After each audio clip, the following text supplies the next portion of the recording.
2027학년도 대입 이 복잡한 게임의 판을 어떻게 읽어야 할지 막막하시죠? 오늘 저희가 입시 전문가 훈 선생의 분석 자료를 딱 손에 들고 나왔습니다.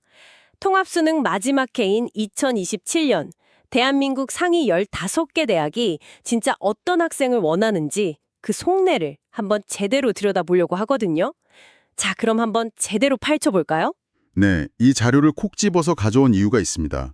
요즘 대학 입시라는 게 사실상 학생을 선발하려는 대학하고 정원을 모집해야 하는 대학으로 나뉘거든요. 아, 그 표현이 확 와닿네요. 그렇죠. 그중에서도 수험생들이 가장 가고 싶어하는 이 상위 15개 대학의 움직임을 보면요. 현재 대입 시장의 전체 흐름, 그 판을 읽을 수가 있는 거죠. 저도 자료를 딱 펼쳐보고 정말 수모를 한번 딱 골랐습니다. 가장 먼저 눈에 들어온 숫자 때문인데요. 실기 같은 특수 전형을 빼고 우리가 보통 말하는 4대 전형 있잖아요. 교과, 종합, 논술, 수능. 이걸로 약 4만 500명을 뽑는데 여기서 정시, 그러니까 수능으로 가는 비중이 42.5%, 그리고 학생부 종합, 학종이 36.4%예요. 이 둘을 합치니까 와, 78.9%입니다. 네, 거의 80%에 육박하는 수치죠. 그렇죠. 그러니까 겉보기엔 전형이 되게 복잡하고 많은 것 같은데 사실 이 상위권 대학의 문을 여는 열쇠는 딱 두 개인 거네요. 수능 성적 아니면 학교생활 기록부 스토리. 맞습니다. 아주 정확하게 보셨어요. 결국 모든 대입 전략은 이 두 개의 큰 기둥 위에서 세워져야 한다는 뜻입니다. 그런데 이 자료가 여기서 그치지 않고 판을 더 흥미롭게 쪼개서 보여주더라고요. 15개 대학을 그냥 하나로 퉁치는 게 아니라 4개의 그룹으로 나눴어요. 스카이, 서성한이대, 중경외시, 그리고 건동 홍수까지. 여기가 정말 흥미로워지는 지점인데요. 왜 굳이 이렇게 그룹을 나눠서 봐야 하는 걸까요? 이게 축구팀에 비유하면 좀 쉬울 것 같아요. 챔피언스 리그 우승을 노리는 팀하고 그냥 리그 중위권을 노리는 팀의 전략은 완전히 다르잖아요. 아, 목표가 다르니까요. 바로 그거죠. 같은 상위권 대학이라도 수험생의 성적대나 목표에 따라서 지원 전략이 천차만별이거든요. 각 그룹이 어떤 방식으로 학생을 뽑고 싶어 하는지 그들만의 게임의 룰을 알아야 제대로 된 작전을 짤 수 있습니다. 뭐랄까, 지피지기의 시작인 셈이죠. 알겠습니다. 그럼 가장 꼭대기부터 한번 공략해보죠. 모두가 꿈꾸는 첫 번째 그룹, 스카이라인입니다. 이들은 어떤 방식으로 학생을 뽑나요? 스카이의 핵심 키워드는 균형과 변칙이라고 할 수 있습니다. 일단 연세대랑 고려대는요, 학생부 종합하고 정시 수능 비중이 약 40% 내외로 아주 팽팽해요. 거의 반반이네요. 네, 이건 아주 명확한 신호죠. 내신도 수능도 모두 최상위권인 학생을 원한다는 겁니다. 근데 여기서 서울대가 딱 변칙을 씁니다. 변칙이요? 어떤 변칙이죠? 서울대는 수시에서 교과나 논술 전형이 아예 없어요. 오직 학생부 종합 전형, 학종으로만 56.6%를 선발합니다. 와, 이건 서울대가 수시에서만큼은 그냥 시험 점수 하나로 학생을 평가하지 않겠다. 학생의 성장 과정과 탐구 역량 그 자체를 보겠다는 아주 강력한 의지의 표명인 거죠. 와, 이건 진짜 의미가 크네요. 대한민국 최고의 대학이 수시에서는 오직 스토리로만 뽑겠다. 이런 선언이나 마찬가지잖아요. 그럼 스카이를 목표하는 학생 입장에선 머리가 복잡해지는데요. 서울대는 3년간의 스토리를 완벽하게 만들어야 하고 연고대는 그 완벽한 스토리에 최상위권 수능 성적이라는 무기까지 있어야 한다는 뜻이군요. 맞습니다. 정말 빈틈이 없어야 하는 싸움이죠. 그래서 스카이 라인 전략을 한 문장으로 요약하면 최상위 내신은 기본 입장권, 최상위 수능은 최종 합격의 증표다. 이렇게 볼 수 있습니다. 좋습니다.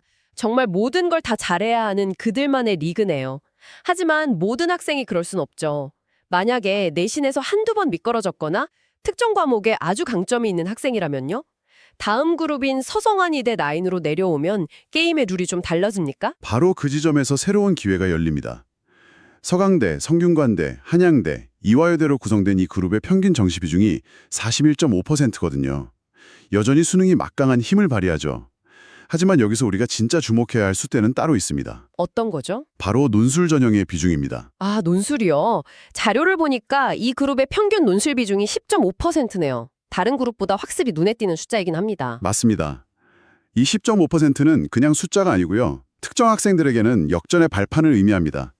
내신 성적이 최상위권은 아니지만 수능 최저를 맞출 실력은 되고 또 논리적으로 생각하고 글 쓰는데 자신 있는 학생들 있잖아요. 네네, 있죠. 그런 학생에게는 이보다 더 좋은 기회가 없는 거죠. 그렇군요. 그러니까 수능이라는 기본기는 탄탄하게 다져놓은 상태에서 내신이 조금 아쉽더라도 논술이라는 조커 카드로 판을 뒤집을 수 있다. 아, 수능이랑 논술을 이렇게 묶어서 전략을 짜는 게 유효하겠네요. 정확합니다.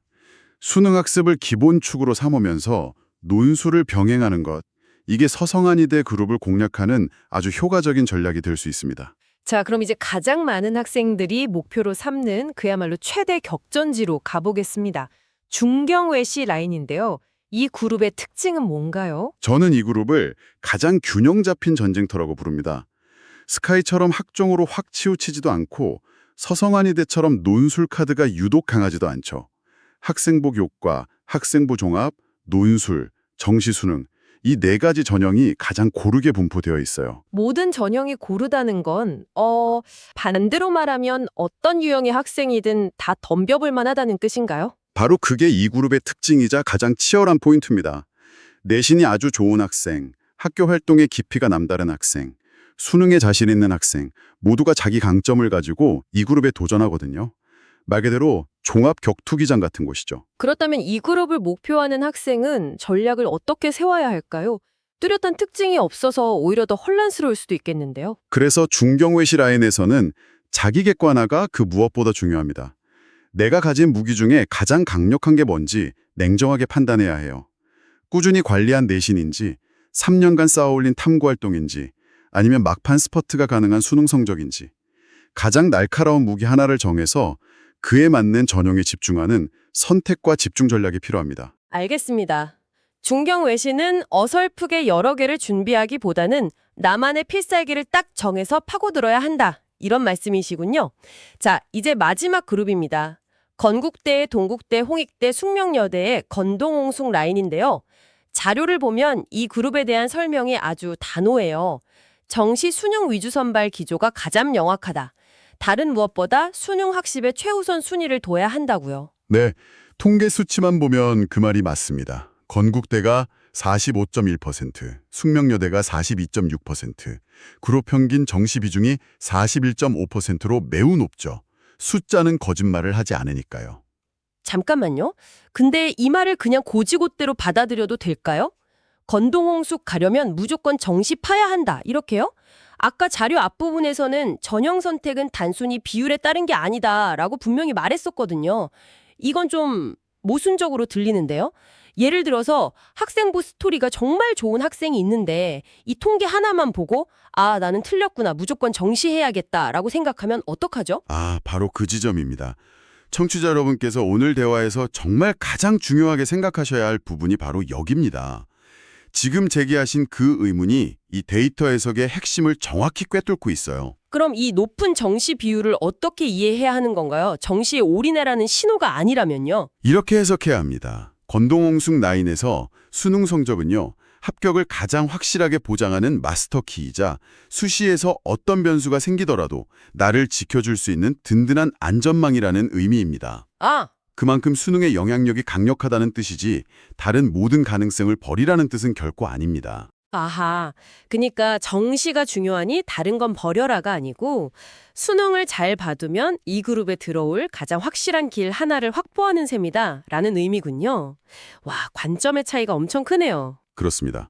만약 한 학생이 내신은 평범한데 3년 동안 로봇 동아리에서 정말 놀라운 성과를 내서 학생부가 아주 뛰어나다고 해보죠. 그 학생이 왜 자신의 가장 큰 강점을 버리고 정시에 올인해야 할까요? 그럴 이유가 전혀 없죠. 그렇죠. 그 학생은 학생부 종합 전형이라는 자신에게 가장 유리한 길로 가는 게 맞습니다. 통계가 보여주는 경향성과 한 개인의 최적 전략은 반드시 구분해서 생각해야 합니다. 숫자는 길을 비춰주는 등대이지 우리가 가야 할 길을 강제하는 족쇄가 아니라는 겁니다. 정말 명쾌하네요.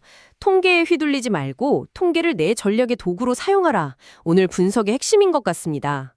자, 그럼 이 모든 분석을 종합해서 2027학년도를 준비하는 수험생을 위한 최종 필승 전략 3가지를 정리해 주시죠. 네, 이 복잡한 판을 뚫고 나갈 3가지 핵심 전략입니다.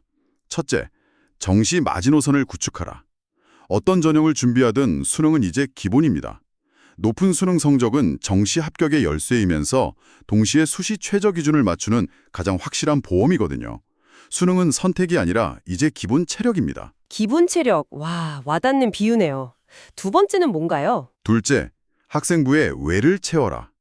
두 번째로 비중이 큰 학종의 핵심은 이제 양이 아니라 질이에요. 저 동아리 활동했어요. 이 보고서 썼어요. 이런 몽공나열은 더 이상 의미가 없습니다. 이 활동을 왜 했는가? 이 탐구를 통해 무엇을 배웠는가? 같은 질적인 깊이를 보여줘야 합니다. 마지막 세 번째 전략은 무엇일까요? 셋째, 나만의 유불리를 판단하고 집중하라. 오늘 내내 강조했던 부분이죠. 내 내신 성적, 모의고사 성적 추이, 나의 성향을 아주 냉정하게 분석해야 합니다. 그리고 가장 승률이 높은 전형을 선택했다면 목표 대학 그룹의 특성에 맞춰서 시간과 노력을 집중적으로 쏟아부어야 합니다. 오늘 정말 긴 여정이었습니다. 2027학년도 상해 15개 대학 입시는 결국 정시 수능과 학생부 종합이라는 두 거인의 싸움이다. 그리고 그 안에서 대학 그룹별로 게임의 룰이 미묘하게 달라진다는 걸 확인할 수 있었네요. 맞습니다. 건동홍숙 라인의 정시 강세 같은 큰 흐름을 읽는 건 분명 중요합니다. 하지만 더 중요한 건 그 흐름 속에서 나라는 배를 어떻게 움직일지, 즉 통계를 나의 상황에 맞게 해석하고 적용하는 능력입니다. 그것이 최종 목적지에 닿게 할 유일한 열쇠가 될 겁니다. 마지막으로 청취자 여러분께 생각할 거리를 하나 던져드리고 싶습니다. 오늘 저희가 분석한 자료의 첫 문장이 2027학년도는 현재 통합수능 체제가 유지되는 마지막 해였습니다. 그렇다면 이 마지막이라는 단어가 수험생과 대학들의 마음에 과연 어떤 영향을 미칠까요? 변화를 앞두고 더 안정적인 선택을 하게 될까요? 아니면 이게 마지막 기회다라는 생각에 더 과감한 도전을 하게 될까요? 전략을 세우실 때 눈에 보이지 않는 이 심리 변수까지 함께 고려해 보시면 훨씬 더 입체적인 그림을 그리실 수 있을 겁니다.